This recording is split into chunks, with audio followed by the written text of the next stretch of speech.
Istaizu.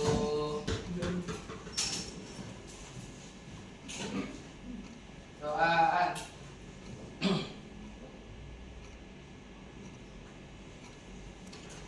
Salaman. Assalamualaikum warahmatullahi wabarakatuh. Waalaikumsalam warahmatullahi wabarakatuh. Alhamdulillah, selalu kita bersyukur kepada Allah atas limpahan rahmat dan karunia-Nya sehingga kita dapat hadir ke sekolah dalam mengikuti pembelajaran hari ini dan berselawat kita kepada Muhammad SAW dengan melafazkan Allahumma sholli ala sayyidina Muhammad wa ala ali sayyidina Muhammad. Baiklah, sebelumnya ada yang tidak hadir hari ini? Ada. Siapa saja? Fatimah. Kira. Keterangannya? Farhan. Farhan pulang. Silhana juga pulang. Ini juga pulang. Kenapa? Sakit semua.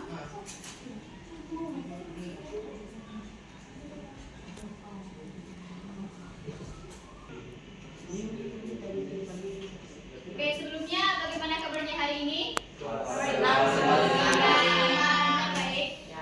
Oke, sebelum kita mulai pembelajaran, mari kita nyanyikan satu lagu nasional tentang Garuda Pancasila. Bisa? Hafal? Kita mulai ya. 1, 2, 3.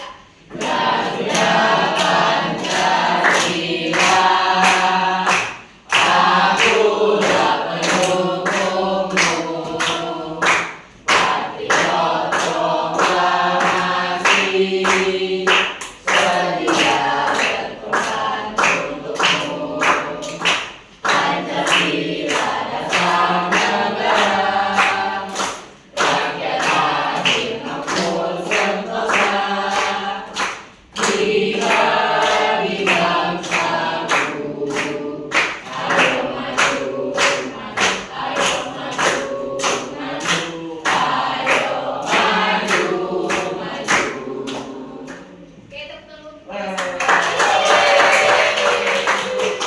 Nah, silakan dikeluarkan buku pennya. Bagi yang belum ambil, silakan diambil. Nah, kemarin kita terakhir bahas mengenai apa? Masih ingat? Tentang lembaga keuangan bank. Nah, sekarang kita akan bahas mengenai lembaga keuangan bukan bank. Nah, sebelum itu, kira-kira bank itu kan berfungsi untuk sebagai peminjaman uang, baik itu dalam bentuk tabungan atau kredit ataupun bentuk lainnya. Nah, kemudian kira-kira kalau ibu mau minjam uang selain di bank, di mana saja? Ya, di mana saja? Silakan angkat tangan. Di lembaga keuangan bukan bank. Ya, apa saja contohnya? Koperasi. Koperasi, apa lagi? Asuransi, sewa gudang, dana pensiun, pasar modal, pegadaian dan lainnya. Nah, itu nanti kita akan bahas lebih lanjut mengenai lembaga keuangan bukan bank. Sebelum itu, tentu kita harus tahu dulu pengertian dari lembaga keuangan bukan bank. Ada yang mau membaca? Silakan Alvaro. Lembaga keuangan bukan bank. Menurut Keputusan Menteri Keuangan Nomor KMP 38 NK-V 1972, lembaga keuangan bukan bank ada yang tingkat LKBB merupakan sebuah badan yang melakukan kegiatan dalam hal keuangan baik secara langsung maupun tidak langsung, menghimpun dana dari masyarakat dengan mengeluarkan surat-surat berharga. Selanjutnya menyalurkan untuk pembiayaan investasi perusahaan yang membutuhkan pinjaman. Oke, terima kasih Alvaro. Jadi lembaga keuangan bank ini dia suatu badan yang melakukan kegiatan keuangan baik itu secara langsung ataupun secara tidak langsung, dan di mana dia juga menghimpun dana. Menghimpun tahu apa? Mengumpulkan dana dari masyarakat lalu dengan mengeluarkan surat-surat berharga dan kemudian akan disalurkan untuk pembiayaan investasi perusahaan yang membutuhkan pinjaman. Mungkin boleh dicatat ya poin pentingnya dari lembaga keuangan bank.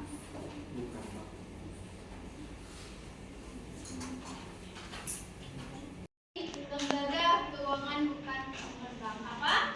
Perusahaan sewa guna atau disebut leasing. Silakan dibaca Alia. Perusahaan sewa guna. Lembaga keuangan yang meminjamkan uang dalam bentuk pembiayaan kredit kepada masyarakat. Misalnya ketika seseorang ingin membeli kendaraan motor sementara ia tidak memiliki uang yang cukup, ia bisa meminjam dana kepada leasing untuk kemudian mencicilnya secara bertahap. Nah, jadi sewa guna atau leasing ini ada suatu lembaga keuangan yang meminjamkan uang dalam bentuk pembayaran kredit atau pembayaran secara berkala atau bisa juga pembayaran secara berangsur oleh masyarakat.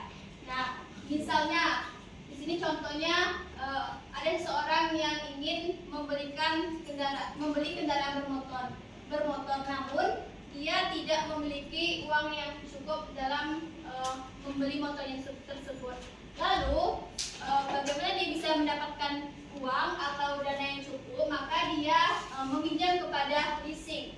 Nah, dari leasing tersebut nanti dia akan membayar kredit atau angsuran secara berkala sehingga nanti dia bisa mendapatkan motor yang dia inginkan.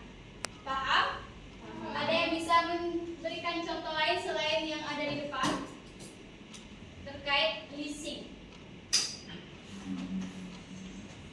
Ada yang bisa?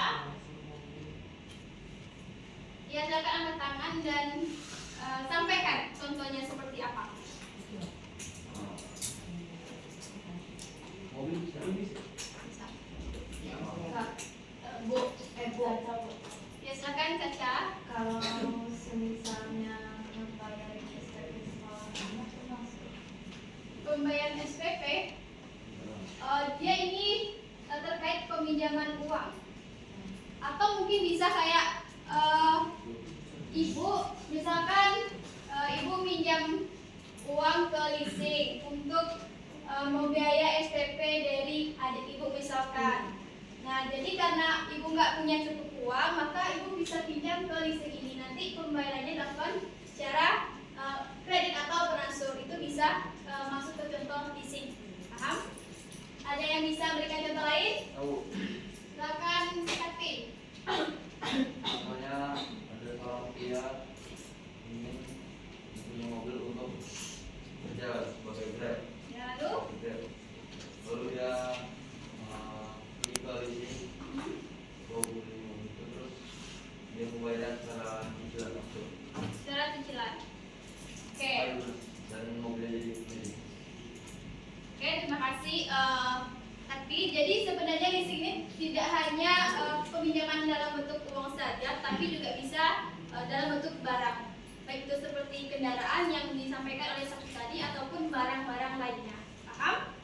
Oke, boleh dicatat dulu untuk poin berikutnya terkait penjelasan leasing.